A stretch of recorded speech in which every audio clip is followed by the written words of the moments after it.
Hi, my name is Silveria Gomez. I will be doing an informative speech about climate change. Climate change is a long-term rise in the average temperature of the Earth's climate.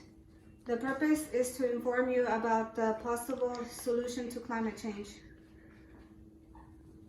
Although some people are pro-environmental, others are still in denial about climate change. Did you know that last year, in the month of July, it was the hottest month of 2019?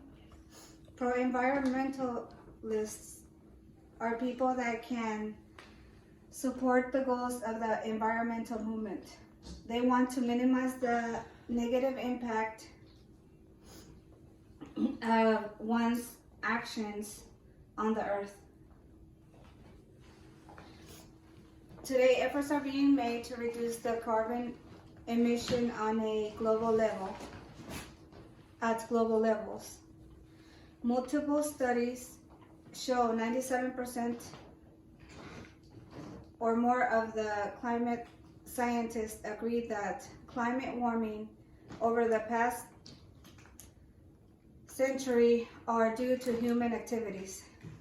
Pro-environmentalists try to educate each other about the negative impact of human activities.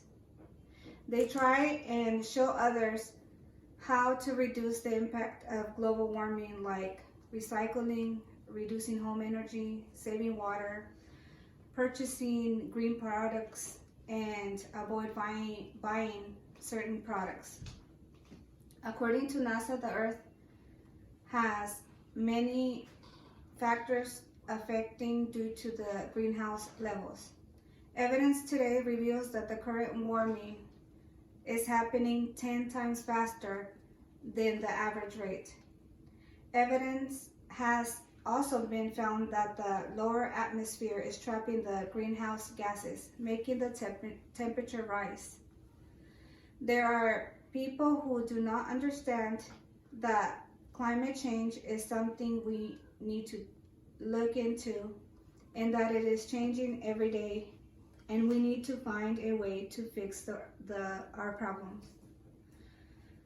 They recognize that low emission will transition and will adversely impact their interest.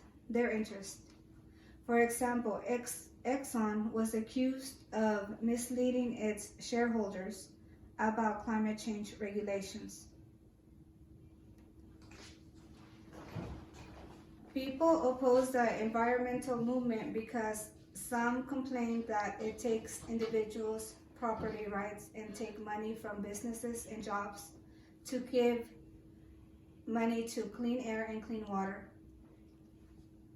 People in denial of climate change incline toward social scale and against changes to the status quo. Worldwide, people who are less educated, people who are older, and more religious do not believe in climate change.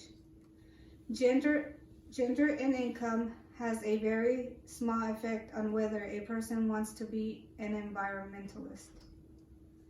In conclusion, whether you are an environmentalist or deny the climate change is real, research shows that we are destroying the earth with our human activities. Thank you so much for listening, and I leave you with a video.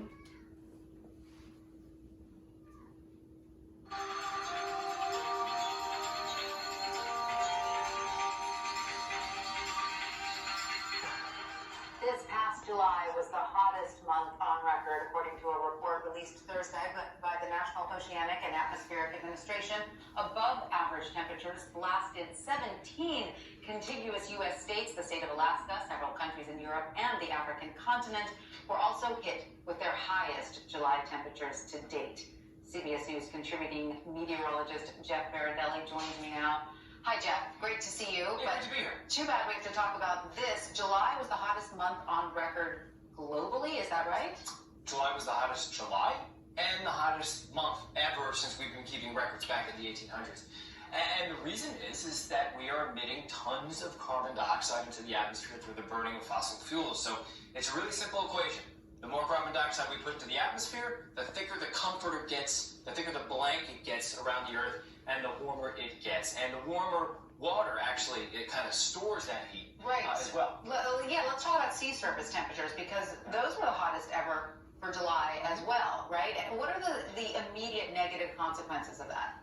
Well, we should talk about two things. First of all, sea surface temperatures were at record levels, but also ocean heat content is at record heat levels. So when we talk about sea surface temperatures, we're just talking about literally the surface of the water.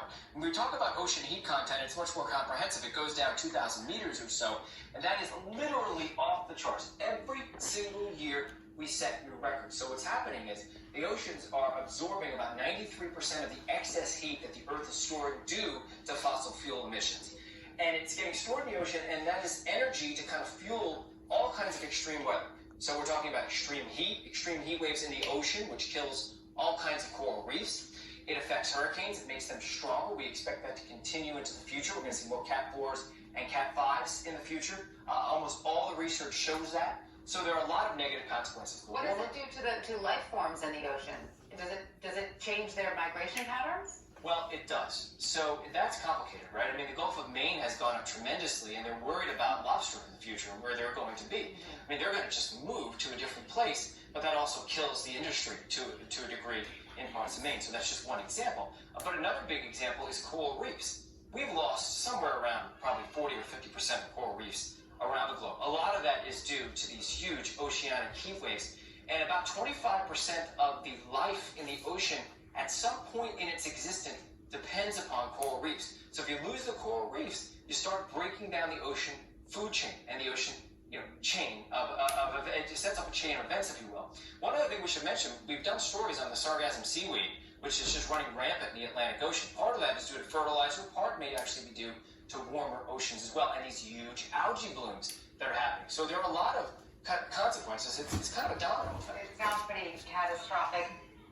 And that was my video. Thank you so much for listening. I appreciate it.